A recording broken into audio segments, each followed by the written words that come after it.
Thank you, thank you.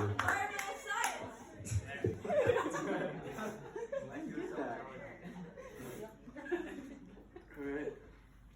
So, I've been preparing for this stand-up show for a while, actually. And there was a night where I had a dream that I was right here doing this stand-up. And I came up with a joke, this is real, came up with a joke in my dream. And when I woke up, I was in a daze. And I was like, this is the best joke, I think, ever. Like, I thought I just came up with the best joke ever made. And I wrote it down in my notes. And a few weeks later, I looked back on it and I was like, did I really think that this was the best joke ever? Here it is, I'm gonna read it to you. This is real. Joke. The only fruit/books I read. It gets worse. It's really bad. The only fruit/books I read are books that get really warm at night. I sleep on them as a good little heater underneath my back. Good bug repellent too. This is going well, guys. So far. All right. I had a mango that killed bugs. Never got orange. It preserved really well. I kept spraying it with bug spray, and it worked like a charm. I would even open a window and let bugs come in from outside. Killed those bugs too. I helped everyone else out with that move. Helped us all out. I have a rule. If it's a book, I don't read it. So, I thought that was the zinger, I thought that was going to be my closer, so I made it my opener. So, there you go. All right, I haven't talked about my family at all, and I've done 2 stand-ups so far, and I haven't talked about them at all. I love my family, really. I've got a brother and a sister, and I've got a mom and a dad, just like all of you, some of you. And, yeah, sorry. Go back to the fruit, yeah. My mom is the nicest person ever. She is so, so nice now. But sometimes I wonder whether she was a bully in high school. Because I come home from college one day, and the first thing she does is she grabs my stomach and goes, "You got fat right here." Like, what do you want, my lunch money? That's your money. It's already your money. I didn't even gain weight. I look the same. It's just been a long time. My family, I can't get too close to that. All right. My family, we like to go on road trips. I love going on road trips. And we get in the car, and, there's always the driver, and then the person in the passenger seat always has to be the passenger. Yeah, well, they do. But they also have to be the navigator. And we can't have my mom be the navigator. She can't tell the difference between an Olive Garden 13 miles away and 1,300 miles away. She has no idea where we are. And some of you might be like, hey, that's kind of mean to your mom. But she was a bully first, so she kind of deserves it a little bit. So she can't be the navigator, so I have to be the navigator. And every time I get in the car, my dad always says, I like to know directions early. I want to know when we have to turn before we have to turn. Like, yeah, no duh. So what I do is, I don't do that. I'll be like, we have to turn right here. You missed it. All right. That's another 40 minutes to our drive. There's not another exit for another 20 miles. So, more family time. All right. Yeah, and I got, so I'm sitting in the front, my dad's sitting in the driver's seat, and I've got my sister in the back. My sister, she's a really, really interesting lady.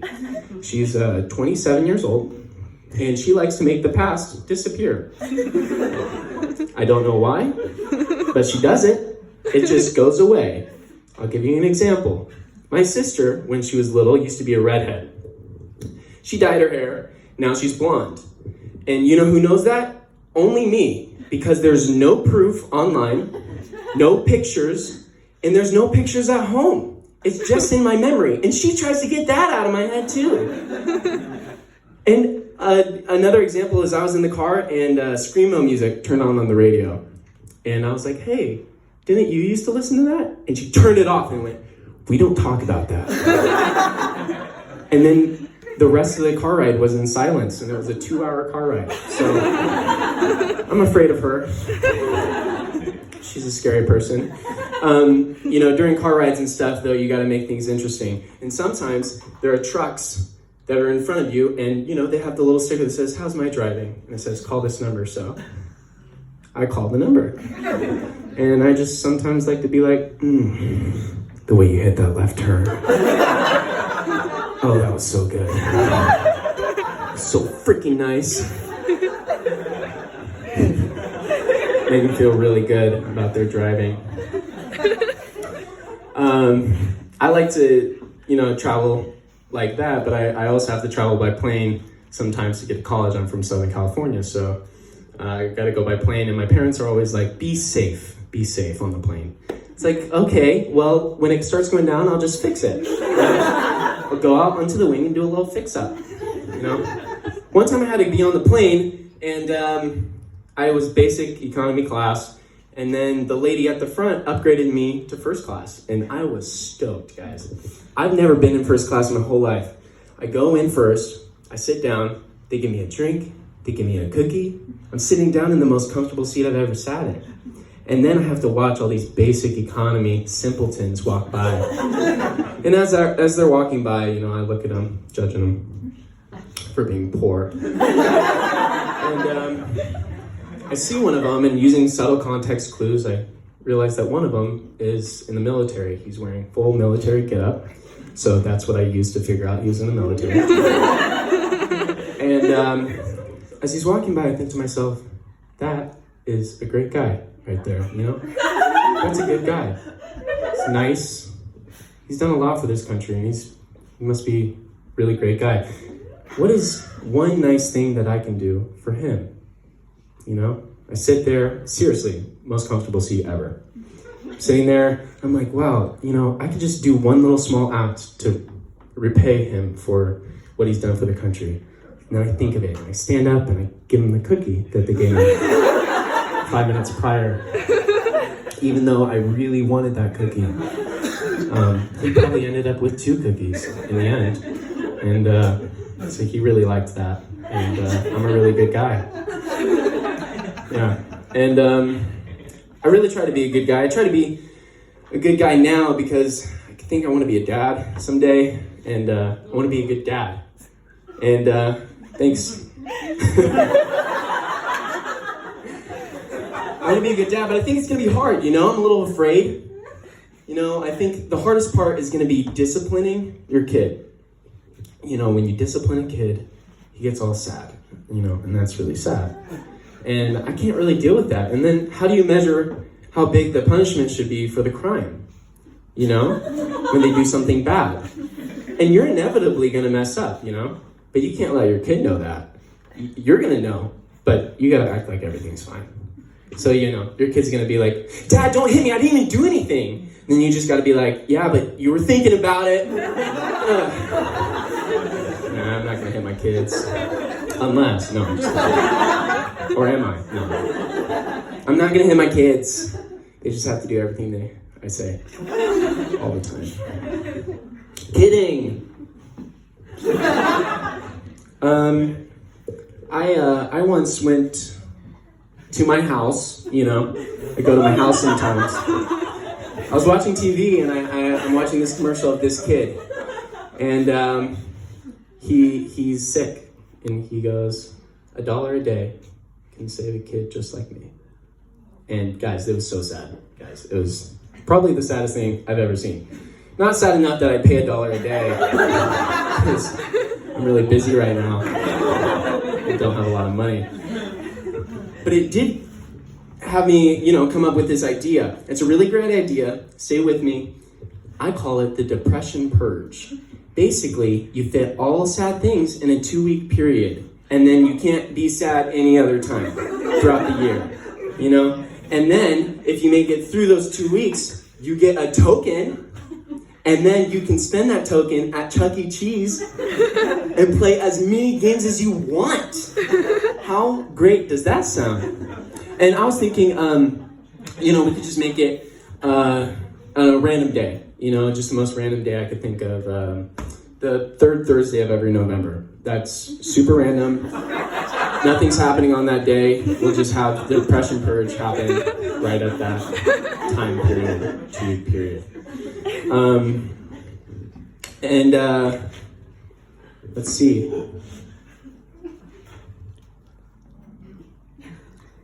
I have another idea. It's more of a theory. I was thinking, the state of Maine doesn't exist, And some of you might be like, yeah, it does, but it doesn't. And you know how I know? Raise your hand if you know someone from Maine. Put your hand up. No one. Look around, everybody. Look around. There's no one that knows anyone from Maine or from Maine because it doesn't exist. And the reason I know that is because I'm super, super smart. And, being smart comes with a lot of gifts. And one of those gifts is I know how to pronounce everything. And I think that I could be a lawyer someday. Some of you might be like, you want to be a doctor, but I think I could be a lawyer too. Do two things at once. I was thinking all you need to do to be a good lawyer is have really good air quotes and a good wink, like that. I see it in the movies all the time, and the guy always gets acquitted, The lawyer's always like, you say that my client killed that lady. Yeah, sure. Looks at the jury, winks. Come on, did that guy really do it? Probably not. The jury's got to go back in the back and they're like, the evidence is stacked against him, but did you see that wink? It's a really good wink. No, I'm actually really dumb. If you couldn't tell by any of that, I'm an idiot. And one way I know I'm an idiot is I was at the store one day and I looked at this person that kind of looked like me. And I thought to myself, hey, that's me. And then I had to think for another second and go, wait a second, that's not me. I'm me. That might be the most profoundly stupid thing I could possibly think of. That's so dumb. My grandparents, on the other hand, they're really smart. And my grandpa's name is Richard, and people call him Dick. And then I've got my grandma. Her name's Cynthia. My grandma comes to me, and she has her computer, and she asks me to fix it for her. And I was like, okay, Grandma, I'll fix it. And I open it up, and it asks me for the password. And I go, hey, Grandma, what's your password? And she goes, I love Dick.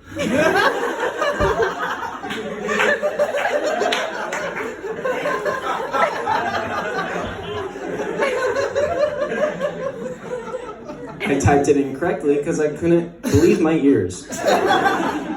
Go you, Grandma, you love that man. Any dicks in the house? Anyone? No one? No one? Maybe the password was I really love Dick. Maybe that was the password. Can't really remember. Anyway. My grandparents, they really love baseball. They used to take me to baseball games when I was a kid. And one day I go to this baseball game, and it was great. And I leave, and this guy hands me a card advertisement for a strip club. And I said, oh, no thank you. Like, no thank you? Really? He wasn't trying to hand me a croissant.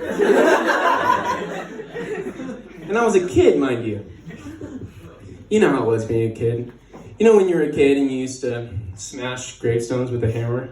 You know how it is. Boys will be boys. When I was a kid, I didn't know the difference between Democrat and Republican. I had no idea. So I went to this adult and I said, hey, what's the difference between Democrat and Republican? And what he told me was, Democrats hate war. and Republicans love war. And so I maniacally laughed and I went, I love war!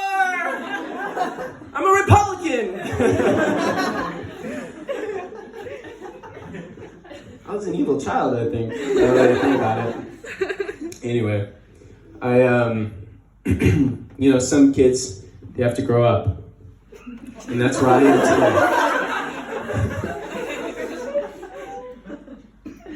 Oh my goodness, Thanksgiving. Thanksgiving is on every third Thursday of November. I didn't even think about that. Okay, so let's reverse. Depression Purge cannot be on the third Thursday of November. Let's think of a random date, March 17th, all right? No holiday, anyone? No holiday, March 17th? It's pretty random. All right, cool. Nothing on that day. All right, so let's move on. When they made sliced bread? You know, the machine that made sliced bread? When they made it, did they just go, this is the best thing since this? This is the best thing. And we will set this as a standard for all great things in the future. Guys, men, don't you hate it when you're peeing in a urinal and the guy comes up next to you and he starts... Hold up. I completely left the ladies out of this joke. I'm so sorry, ladies. I humbly apologize. Okay, I'll create a joke for you. Ladies, don't you hate it when you're peeing in the urinal? When the lady comes up next to you, starts peeing in the urinal right next to you? It's so awkward. Like, there's so many options that you can choose from, and you chose to pee right here. And then the Jumbotron tutorial of how to pee turns on. And Michelle Obama starts teaching you how to pee. I just think it's Michelle Obama because for us it's Barack. Right, guys? No?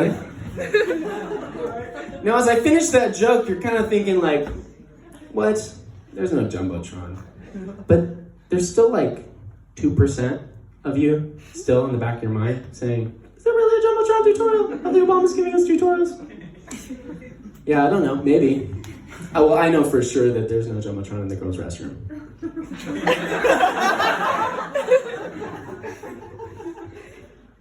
St. Patrick's Day is March 17th, guys. I totally didn't even realize that. All right, St. Patty's Day. Can't have the Depression Purge on March 17th. That's probably the worst one to have. So it was my idea.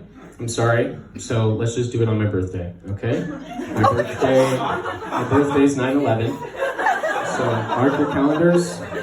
Depression Purge. It's gonna be on that day.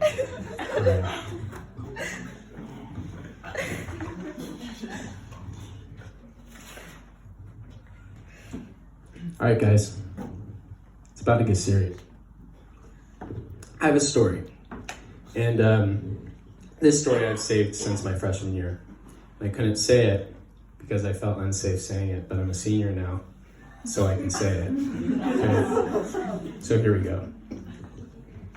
So in biology, we have to make plants. Second semester, we have to go to the greenhouse, start growing plants. And turns out I don't have a green thumb. We go and we start growing plants. You know, every week I try to water this plant. Well, like 3 weeks go by, I go in and I look and I see my plants are dead. Everyone else's plants are thriving. They're doing fantastic. Couldn't be doing better. Well, the point of the whole experiment is to figure out the difference between how one plant grows without fertilizer and the other one grows with fertilizer. And if you add too much fertilizer, the plants die. You know, so you have to be really careful. I must have messed up. But I go in and I think, you know, I'm gonna have a really bad grade and everyone else is gonna have a really good grade. Or everyone can have a great grade or everyone can have a bad grade. So I killed everyone's plants.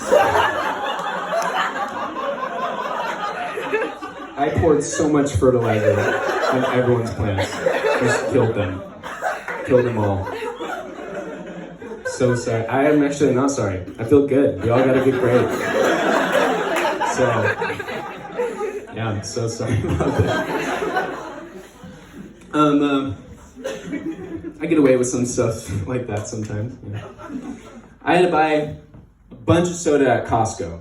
So much soda, like hundreds of cans of soda, and they're just stacked. And you have to go to Costco to get that much. So I put it all in the grocery cart. I go up to the cashier. He scans all these boxes of soda. I swipe, I pay for it. He looks at my Costco card and he says, "Is this your dad's Costco card?" And I said, "Yeah." And he goes, "You can't use that." I kind of just looked at him and I was like, "So what do you want to do now?"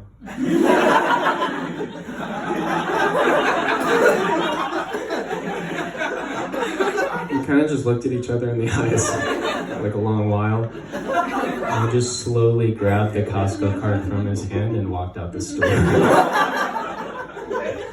It was really easy, actually. I think that's the Christian thing to do. When I read the Bible,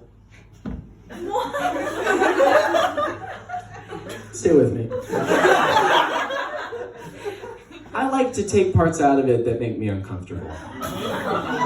The book of Job, makes me uncomfortable. Sorry, Job. Just ripped that one out. Is that bad? That's okay. Hey, listen, the Bible's got a lot of great stories. It's really good. But sometimes I kind of wonder what the Bible would be like if Jesus was German, Make things a little more interesting. What? I haven't even got to the punchline yet. It's no big deal. It's cool. Jesus goes to the woods with Judas, and he's just like, he whispers in his ear, "I know what you did, Judas. And I forgive you." This is him, I think that's really interesting. That'll make it a lot of fun. "If you drink from this water again, you will be thirsty. But if you drink from my water, maybe you'll have eternal life. I don't know."